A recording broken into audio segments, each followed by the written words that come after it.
Good morning, everybody. Welcome to the CI/CD working group. We've got a couple of updates for this year. I'm going to try and go pretty quickly through them so that we have time for questions, because I think probably one of the most valuable parts about this session is the questions.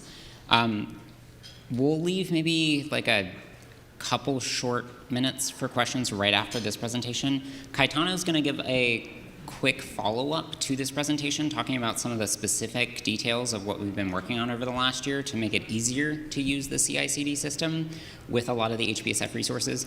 And then if we have time after that, maybe we can do questions for everybody just so that we don't limit his presentation too much.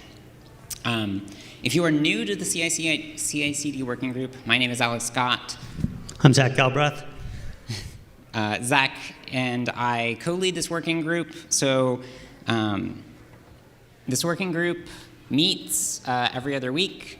A couple of updates for this year is that we're changing the meeting time. I sent out a poll, and everybody who had regularly been attending the meetings already filled in some of their availability. So we decided to change it from Thursday mornings, which were getting pretty crowded for us with other meetings, to now it's going to be Tuesday, 4 to 5 p.m. Eastern.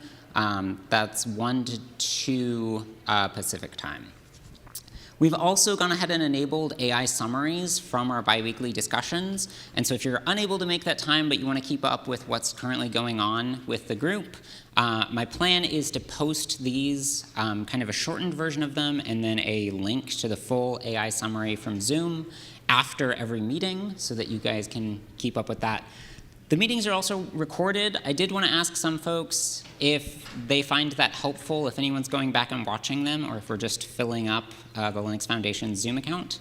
But if you are, if anyone's using it, we're happy to keep it. I just wanted to get feedback. So those are some of our recent changes to the bi-weekly meetings.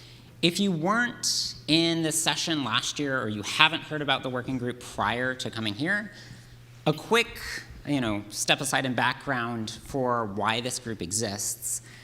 When putting HPSF together, we thought one of the really big carrots that we could offer projects is help standardizing and creating a community of practice around our CI/CD implementation. And so CI/CD largely for software projects has been really important over the past couple of years. It's really hard for HPC projects in general because something like GitHub Actions is not going to go give you an MI300 or an NVIDIA Blackwell node so that you can go test your different GPU architectures against. That's something that we're trying to offer as part of HPSF, working with folks like Samir from the University of Oregon and their Frank cluster to provide greater access to these resources in a controlled CI/CD environment with the GitLab instance that SPAC had originally set up. So it makes it easier for folks to test on different platforms as they roll out. If you're targeting different HPC architectures over different years, your project is part of HPSF. Come talk to us. We're happy to get you running on more of these exotic architectures so that you can build out and test your different portability layers. So we've been onboarding projects throughout this whole time. We started with SPAC. We've onboarded Cocos. I'll let Zack talk about a few more of them. But I think we've got a pretty good contingent of folks so far. Yeah, we've got a number of projects that are using, again, the resources from the University of Oregon for CI. So I guess as a call to action for this group that's together here today, if what we're talking about sounds interesting and something that would be useful in your project, let us know. If you're one of the projects that we have already onboarded and things aren't working the way you expect them to, or maybe the onboarding process wasn't as smooth as you would like, that's valuable feedback as well. So please feel free to grab me during one of the breaks. We can chat asynchronously as well, but we really want this to be a valuable experience for HPSF member projects. And going through this project, talking to everybody every couple of weeks, getting feedback from folks, we have heard your concerns about not having dedicated runners. Frank is a great resource that we have access to, but we haven't, ponied up a lot of money for dedicated access, full isolated access from these machines. They're shared between us and students at the University of Oregon and lots of other stakeholders. We're working on a procurement plan to talk to the general board to say, these are the architectures that our projects are the most or the most interested in. This is upcoming so that they can target new architectures. And we're working on a way to then buy some of this hardware, get isolated runners, and then make sure that people can do something like performance testing in addition to the portability work, so that you can test your application over time, do nightly regression testing, and figure out. A lot of your contributors probably don't have access to something like an MI300 or a Blackwell node or Vera Rubin. We can give you some access so that on pull requests to your project, we could go run this and say, oh, you might have not noticed this, but your PR, while it does add this new functionality, really doesn't work on this GPU architecture. So that's something that we think we can help out with. We're working on putting that together, and hopefully we'll have something soon that we can share with everyone as the hardware that we get started with. And on that note, again, a call to action. We do have access to some information. We can look at our existing CI infrastructure, look at wait time, say, this particular resource is constrained. Maybe it makes sense to invest in more of that.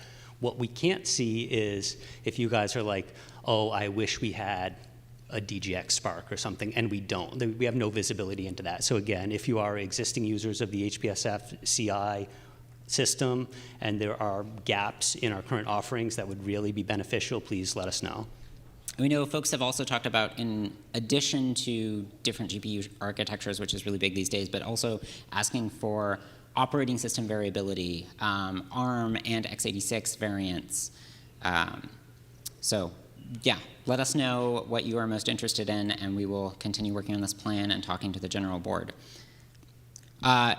Quick plug for Caetano's talk, that's going to be right after this. We've been doing a lot of work. Hubcast is originally a project that came out of Livermore, but it's aiming to create kind of this one-click install a GitHub app experience on your repo to then connect it to the HPSF CI/CD ecosystem so that you can get access to these runners.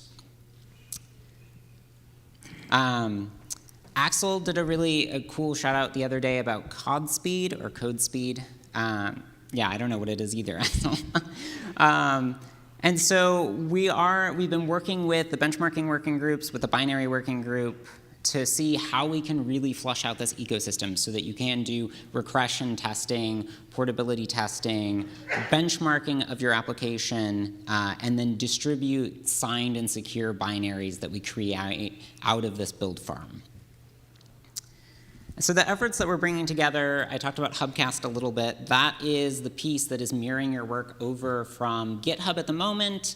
I'll let Caetano talk about this more, but we're also targeting GitLab, and we're open to looking at other Git forges as time progresses.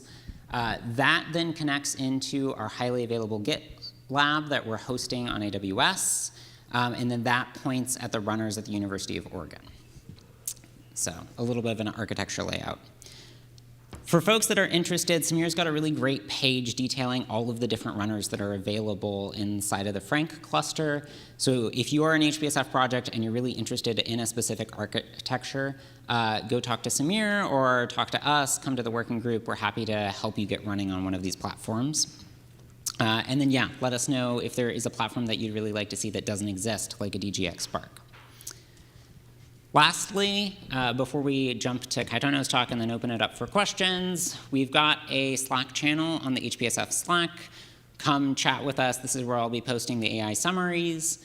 And if you need an invite to Slack or haven't been able to join, feel free to either send myself or Zach a quick email, and then we're happy to get you onboarded into the community. So with that, I'm going to hand it off to Caetano, and then we'll open it up for questions.